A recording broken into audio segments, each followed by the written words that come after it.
Welcome to Through Theology in a Year. This is session number 2, and thank you all for coming. This is great. I'm really excited because you know what I'm doing. You may not know this yet, but listen. I am going through the entire theology program, all 6 courses: Introduction to Theology, Bibliology and Hermeneutics, Trinitarianism, Humanity and Sin, Soteriology and Ecclesiology and Eschatology. That's 60 sessions. That's 90 hours of classroom teaching if you got it at credocourses.com, which you can. You can buy it at credocourses.com, the entire theology program. You can start it at your church. There's workbooks, there's PowerPoints, everything you need, including teacher's notes in the slides to tell you what to do. So it is all there just in case you want to teach it. But you don't have to teach it. You can just play the video and then have discussion afterwards because there's discussion questions at the end. You just go to credocourses.com, look up the theology program, and you can get it there. I think it's really cheap right now. I mean, the entire thing for like $99. Or if you become a member of Patreon, here we go again, become a member of Patreon, and you got everything for free. If you are, I think it's a $25 a month member. So $25 a month. Support what we're doing through theology in a year and a million other things, okay? So thank you all for showing up. Remember also, you can get at credoministries.org. Go there. It's a little bit messy. I know that, okay? But this is the one place you can go to kind of see everything we've got to donate. It is a tax-deductible donation, so you can go there, credoministries.org. This will be, we're kind of redoing everything right now and trying to streamline it, make it better, make it easier. Things are not easy right now with a lot of this stuff, but my Patreon is easy. Please become a Patreon member. I really appreciate it. That's enough of that. Let's get to theology. We are doing the theology program, the entire thing. So let's go ahead and start. Today we're going to be talking about the importance of the theology program, how it is in the theology program that we are using our mind. And this is just an introduction to this because later on we're going to talk a lot about rationality, reason, and how what that has to do with your theology. But this is prolegomena. Prolegomena is the things you need to learn beforehand before you do theology. The first course in theology that you need to take, the first book of theology that you need to read. I'm sorry. Great book. You need to read Holiness of God, but at the same time, you've got to take prolegomena. It is the most necessary course in our day. I promise I'm not just saying that because I'm teaching it. You've heard me say that for years and years and years. It's because it's a methods course. Most people's biggest problem is not necessarily bad theology, although that is a problem, but it's a bad methodology. It's a bad starting place. It's kind of prolegomena for theology is kind of like how to study the Bible or Bible hermeneutics for Bible study. You don't just become a Christian and open the Bible and start reading. I mean, you can and you should, but at the same time, you need to know how to read it. You need to know how to interpret it. There are all kinds of rules. We teach you those rules. Even in this class, we go through a lot of them, but it's all the rules. It's biblical hermeneutics, understanding how it is that I teach a authorial intent hermeneutics, that you've got to read the Bible according to what the author intended and what the people heard of the day. There's all kinds of things to do with this, but it's just an illustration right now. Prolegomena is the hermeneutics of theology. I just came up with that. That is good. I've got to start using that. It's not really that good because most people don't know what hermeneutics means. So it's not the greatest illustration, but for some people it may work. It is the hermeneutics, the how to study theology of theology. Jesus said, greatest commandment, most important commandment on the planet. This is it. I mean, if you wanted to know what it is that Jesus tells you to do, what God tells you to do, you're a new Christian, you're an old Christian, you're a Christian who has kind of lost his way forgotten about things. What is the most important thing? He said, love the Lord your God with all your heart, with all your soul, and with all your mind, with all your nous, with all your mind. I know I talked a little bit about this last time, but it's so important. Now I want to talk a little bit about this. I want to go and illustrate more what it is, what it means to love the Lord your God with all your mind. Now check this out. This is in where is it at? I gotta get this up. Let's see here. There we go. This is in Isaiah. Isaiah chapter 40 through 48 is such an important section. But watch this. I'm going to read through it. It says, and I'm reading from the New American Standard of Isaiah chapter 46. Those who lavish. Oh, no. Let me back up. I want to go first here. Okay. Bel has bowed down, Nebo stooped over. These are gods of the day. This is interesting. It's really, really great. Bel has bowed down, Nebo has stooped over. These are the idols. They have fallen down in this situation. That is what God is saying. They have fallen down. They have tumbled over. Get that in your mind. Think about that. These golden statues or whatever they're made of, God's talking about, hey, they fell down because it was common for a God to fall down. They're idols. They carried them on their shoulders. They carried them from place to place. And sometimes as they're walking, it would just tumble. It would fall over. That's what these idols would do. Listen to God's humor in this. I mean, seriously. Whenever we're reading this, not only are we going to talk about the importance of rationality, not only are we going to talk about the importance of staying away from all irrationality and foolishness and just plain stupidity. That's what people are doing in this passage. But we are seeing God's humor. It really is quite funny. I don't think I'm the only one who thinks it's funny, but I laugh quite a bit every time I read through this. And I'll read through it by myself, and I will laugh. I promise. Okay, Bel has bowed down. Nebo stooped over. Their images are consigned to the beast and the cattle. What does that mean? They look like the beast and the cattle. So their images are consigned. You got to choose. Okay, you want to make a god? Which do you want to make? You want to make? You can choose anything. We got lots of animals. Anything you want. You want to choose a lizard? Choose a lizard. But that's kind of what God's doing here. They have stooped over, they have bowed together, they could not rescue the burden, but have themselves gone into captivity. So the idols of Israel have gone into captivity because, whenever God brought judgment upon Israel, then who went to captivity with them? These idols. That's what God's saying. I don't know that they really took the idols. Maybe they did. But what he's saying here is that He has even put them in captivity. He is in control. That's the idea here. Listen to me, O house of Jacob, and all the remnant of the houses of Israel, you who have been born by me from birth and have been carried from the womb. Even in your old age, I will be the same. And even in your graying years, I will bear you. I have done it. I will carry you. I will bear you and deliver you. Okay, so this is a reversal. God is saying, you're carrying the idols around. They're falling down, but I'm going to carry you. Now let's go to the next part here. Okay. It says this is how an idol is made. The man shapes iron into a cutting tool. Okay, first you got to get a cutting tool before you can make an idol. You got to make the cutting tool, right? You can't just form it with your fingers. You have to have a tool. So the first thing you have to do is make the tool. I love it. I think it's hilarious. He's talking about all the work they have to go through to make this idol. And he works over the coals, fashioning it with hammers and working with his strong arm. I'm sorry, that is funny. Strong arm. He's saying, here's the people, and they're making an idol, and man, I'll tell you what, look at that guy. His arm is strong. It's strong enough to make the idol, which is basically saying the idol needs a strong man.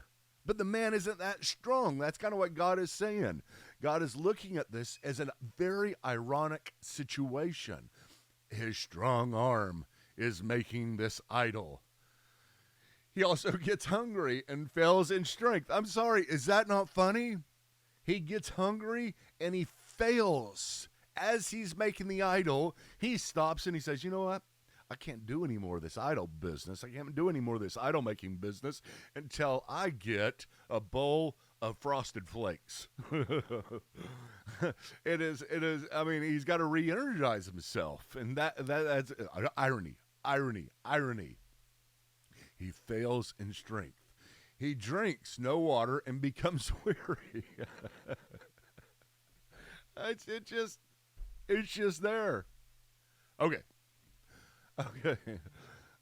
Another shapes wood. Okay, here's another guy walking in. Another shapes wood and extends a measuring line. He outlines it with red chalk. I'm sorry, irony. Okay, he works with it with his plans and outlines it with a compass. Okay, you can't tell me God is not funny, okay? I'm pretty darn funny sometimes. At least some people think in my family. I can make people laugh sometimes. You can make people laugh sometimes too. Not as much as me, but sometimes you can. Where do we get that from? Is funniness just something humanity made up? No, God did it. God is funny. He really is. He's righteous. He's perfect in every way, but he's also funny. And this is funny. He outlines it with the compass and makes it like the form of a man, the beauty of man, so it may sit in his house. This is the idol, folks. Surely he cut cedars for himself. Now, where are we making the idol out of? He cut cedars from himself and takes a cedar. Wait a minute. Maybe it's an oak. He says, or an oak. The NIV gets it better whenever it says he takes a cypress. No, maybe he takes an oak. So it's basically he can't choose. Part of the irony, it's just great irony. And raises it for himself among the trees, and of the forest he plants a fir, and the rain makes it grow. Again, listen to this. What makes this idol? The man does. What is it made out of? The wood. What makes the wood? The rain. Who brings the rain? God. You see what's going on here? Okay. Now, basically God is saying right now, folks, how stupid can you be? Okay, that's what he's saying. How irrational can you be? This doesn't work out. You're not using your mind. Your strong arm, you sweat while you're making this. You get tired. You say, I need to get food. Oh man, this is just great. Okay, I'm just going to read a bit more here. Hang with me. Let's go down to verse 15. Then it becomes something for a man to burn, so he takes one of them and warms himself.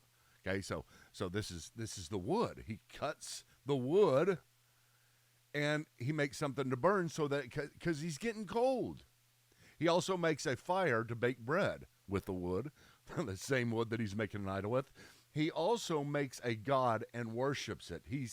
He makes a graven image and he falls down before it. Now listen to this. Verse 16 is my favorite. I won't laugh so much because I got to get through this. It's funny, though. Okay. Half of it, verse 16, half of it he burns in the fire.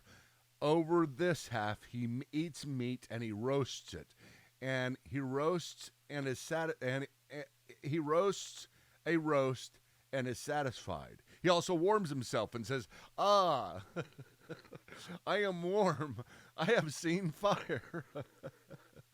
But the rest of it, verse 17, rest of it he makes into a god, his graven image. He falls down before it and worships it and says, save me, deliver me, for you are my God. Do you see what's being said here? Do you see it? He is making an idol, and half of the wood that he chops down, I think, you cut the wood in half, you split it in half, and you say, which one should I make as the idol that's going to save me? And which one of it do I burn in the fire so that I can be warm? Okay, so he chooses half. That's the irony God is doing. Now, okay? Verse 18. Watch this. This is what I'm trying to get to. This is very important. Isaiah 44, verse 18. Remember that. They do not know, these are the people making it, nor do they understand, for he has smeared over their eyes so that they cannot see, and their hearts so they cannot comprehend. No one recalls, nor is there knowledge or understanding. Okay, God's blaming them, but at the same time, he's saying, this is part of my plan. You got to understand providence and free will working together. We don't understand it, but here it is. Verse 19, no one recalls, nor is there knowledge or understanding to say, be rational and say, half of it I have burned in the fire, and I have made bread over its coals. I roast meat in it, and then with the rest I cut into an abomination. I fall down before a block of wood. Do you understand how irrational this is? Okay, I'm not going to spend that much time on this because there's so much more I could get to with this. It just goes on and on and on. But at one point, God says, nobody stops to think. Nobody stops to think. I actually want to get to that.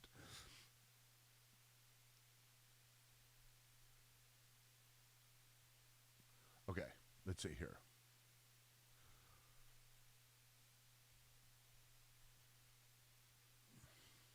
Oh, well, I'll find it. I'll get to it later.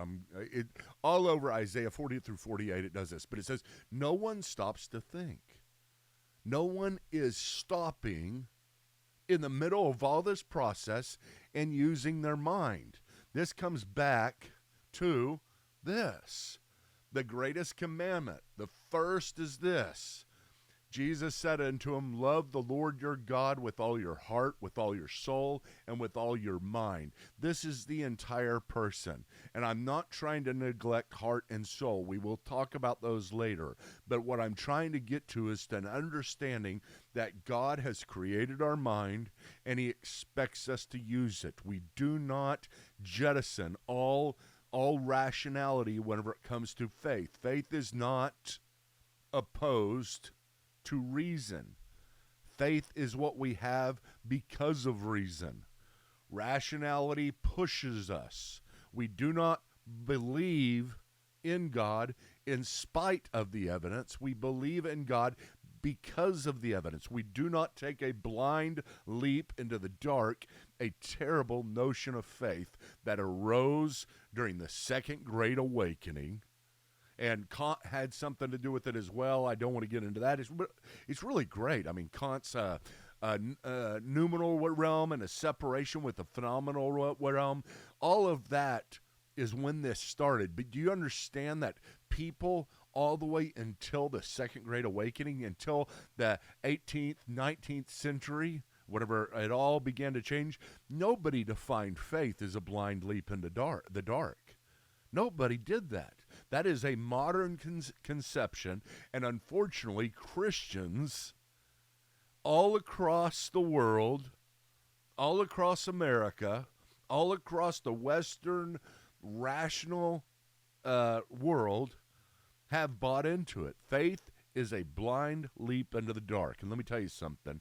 Once you define faith as that, you don't really have anything to... You don't have a gospel that is compelling, convincing. I'm not saying God needs all this, because the power of God is in him. The power, he will do what he will, and anytime you bring somebody to Christ, anytime somebody believes, anytime somebody their spirit is revived within them, they awaken. We call this being born again, but they awaken in themselves and understand and have truth. It is God. It is the power of God. But he uses means. And those means are us thinking rationally and being able to give a rational defense for our faith. We have got to do that. This is the starting point. Now, I do this because I want you guys to stay with me. I do this because I want you guys to understand it's not the entirety of this course. It really isn't in this session. But I do want you to understand as we push forward, this is something that I am very passionate about. J.P. Moreland wrote a book called Loving God with All Your Mind. I encourage everybody to get it. It is an incredible book. It really is. It is something that is, it will help you in this area so much. Basically, everything that I've said so far, everything that I've been talking about, he wrote a whole book outlining it, helping you to understand that faith is not a blind leap into the dark. And I would love for you to get that. Now, let's get on to this. Okay.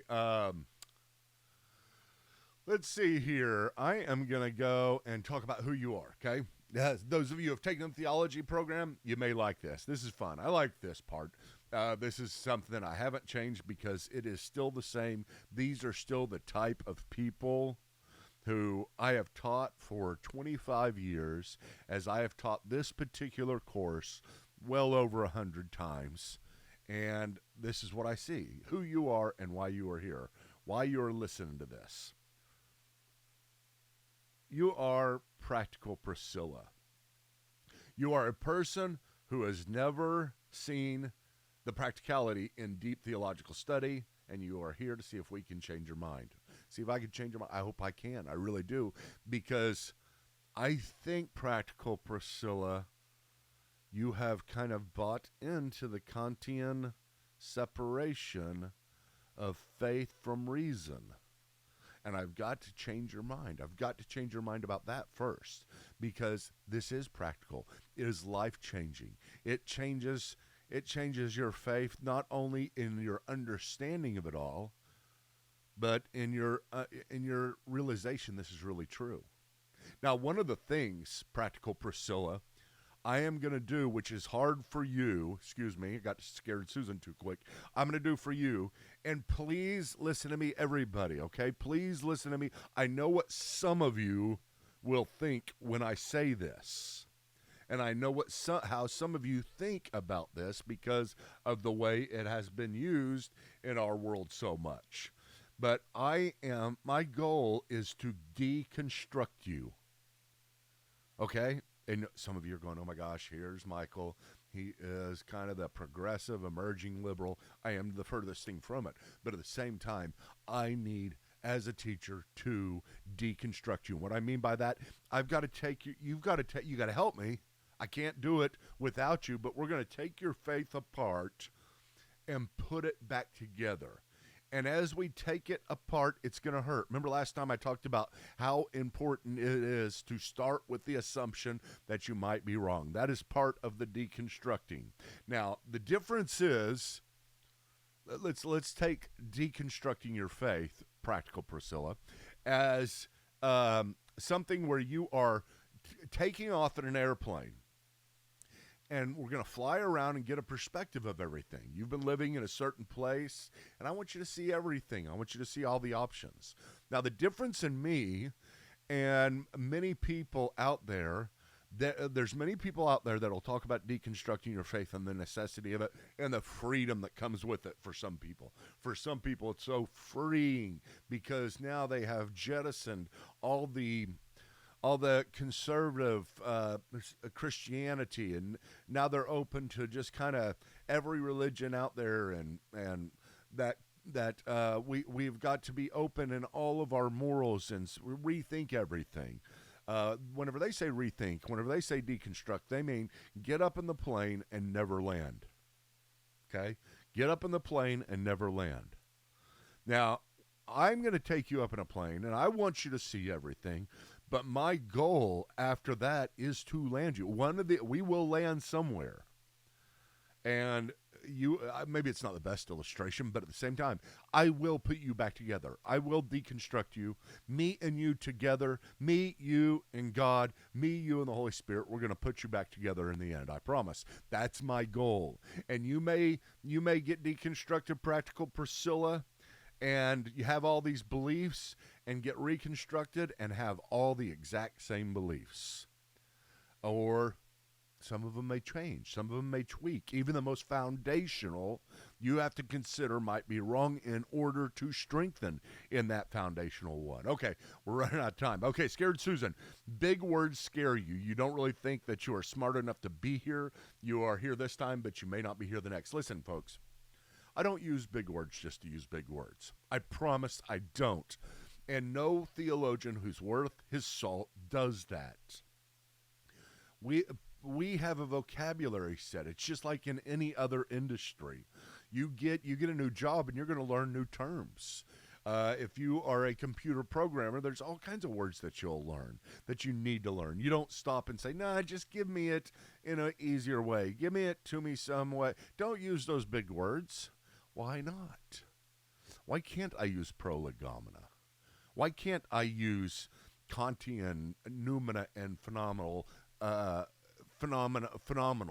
worlds? I mean, why can't I tell you about this stuff? I will explain it as I go, and if it's important, I'll say it over and over again, and it is a vocabulary that I want you to learn by the end. Prolegomena is one of those words. It's not that hard. Prologue. You can learn. You can. Scared Susan, I'm telling you, there's no reason to be scared of big words.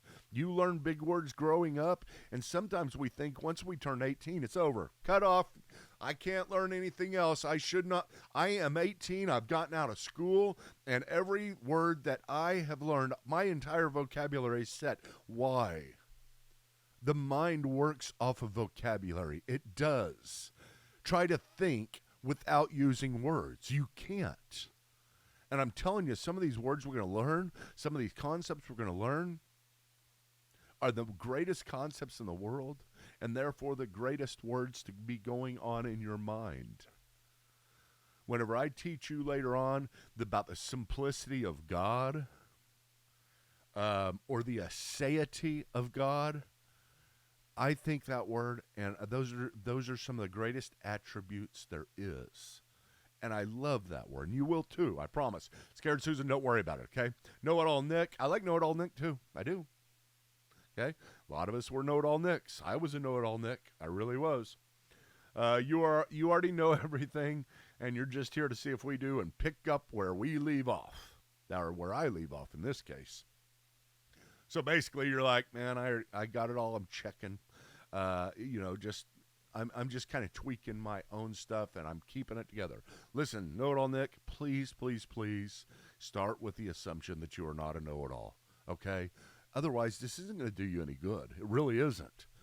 Every time you learn something, you got to kind of loosen the bolts, just in case something that may need to be changed or added. Okay, let's see here. Fundamentalist Fred, kind of like know-it-all Nick, you are here as the God-ordained guardian of orthodoxy. Here's you. You are here to sit with arms crossed and protect. There are tons of fundamentalist Freds. I can name so many of them in every avenue that I run.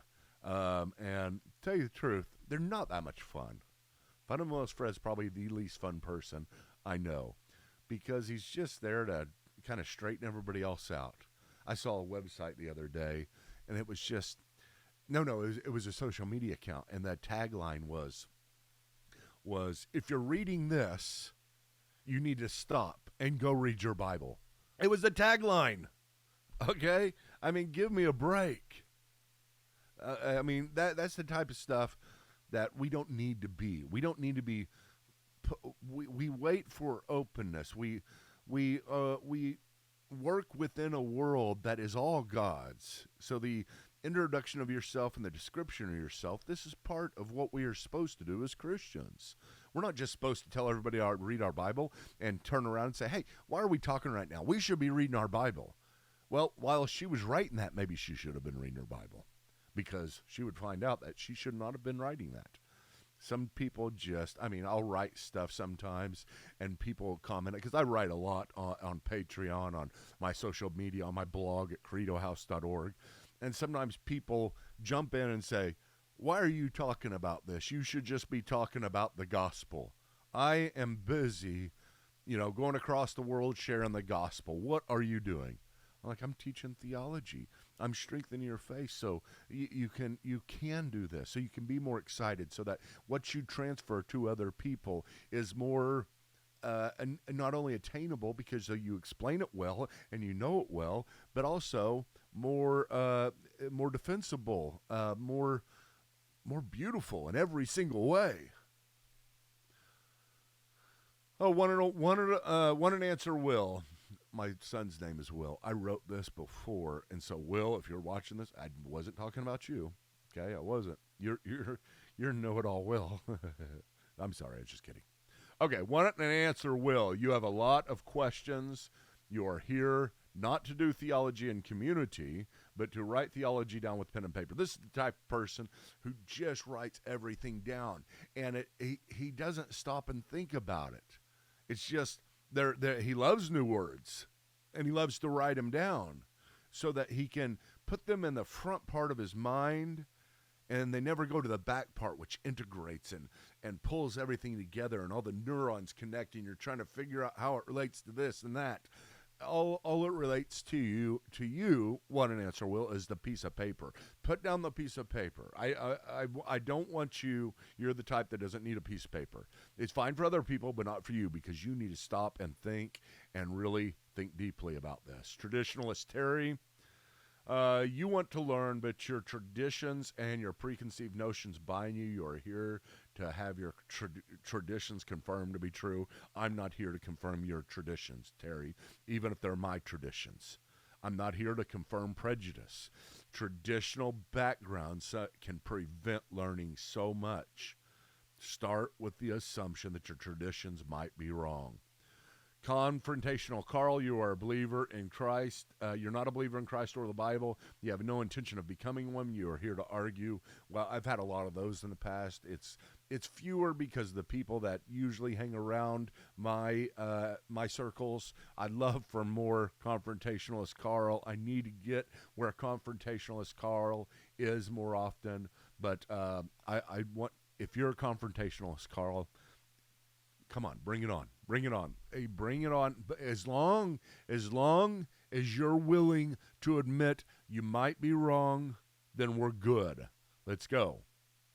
Okay, Struggling Sam loves Struggling Sam. You are a believer in Christ, but you have a lot of doubts and struggles. You have never had a safe place to express those doubts. You are here to see if this is the place, and it is the place. It is the place. We all have doubts. We hide them. We're ashamed of them. We think that we're not supposed to have them. Let me tell you something, Struggling Sam, and everybody else. Let me ask you this question. Is your faith perfect? Seriously, is your faith perfect? What do you're all sitting there saying, of course not, Michael. It's not perfect. Anybody who says their faith is perfect, I got some other thing. Most people won't say that. They will admit that their faith is not perfect. Your faith is not perfect. You can grow. You can believe more today than you did yesterday. You can believe more tomorrow than you did today. Your faith is not perfect. If your faith is not perfect, there is a gap between your present faith and perfect faith. Realize that. What is that gap? Is it unbelief? No, it's not unbelief. It's just a lack. And sometimes it is doubt. It is the bridge that makes up your current state of belief and the state of belief that is perfect. The Apostle Paul said, I have not attained to perfection. Let me tell you something. We will not attain to perfection even in heaven. In sanctification we will. Being without sin we will. But as I said last time, we're going to be learning for all of our lives. Don't worry about your doubts. We all have them. I have them. And please understand that I really am here. Wherever you're listening to this at, please, if you are really struggling with doubts, and it is something that I may need to talk to you by yourself, okay? So contact me however you can on my Patreon or through YouTube. Yeah, the hardest thing is YouTube because I don't check the comments there that much. I need to. I'm going to start. Facebook, I do more often.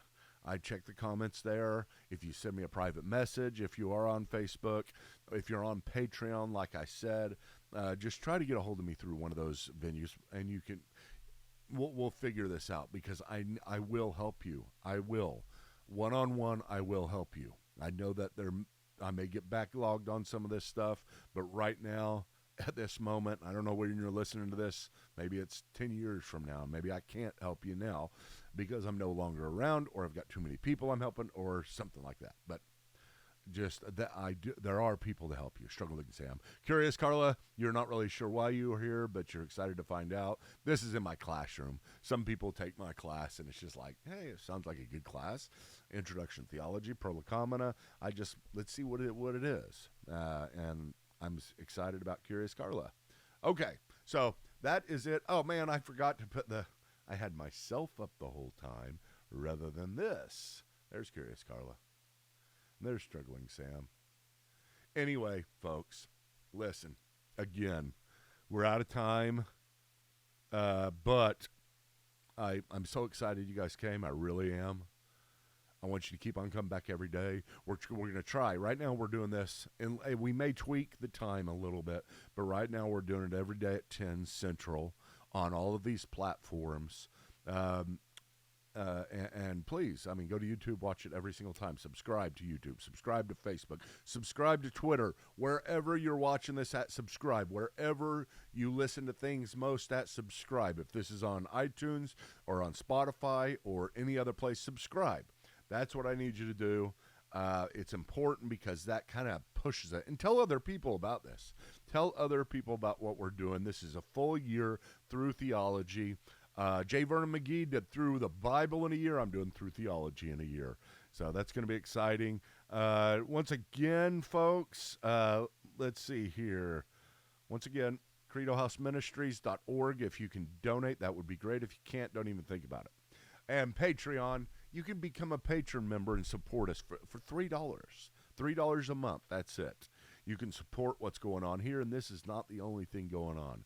We got lots of stuff. We got courses. We got a Credo House we're trying to build, which is a theological coffee house. That is the next thing on the agenda. So please, please, please become a member of Patreon. That is the best thing for me because I can kind of gauge what is coming in each month, and then I can prioritize and personally right now I'm trying to gain enough support to do this full time, which I am doing it full time, okay? But I'm not taking enough money to do it full time right now. So there's lack every month, and if you could come help out, that would be great. If you can't, I don't want you to. You can become a free member of Patreon, and there's lots of free stuff that I release on Patreon. So keep that in mind.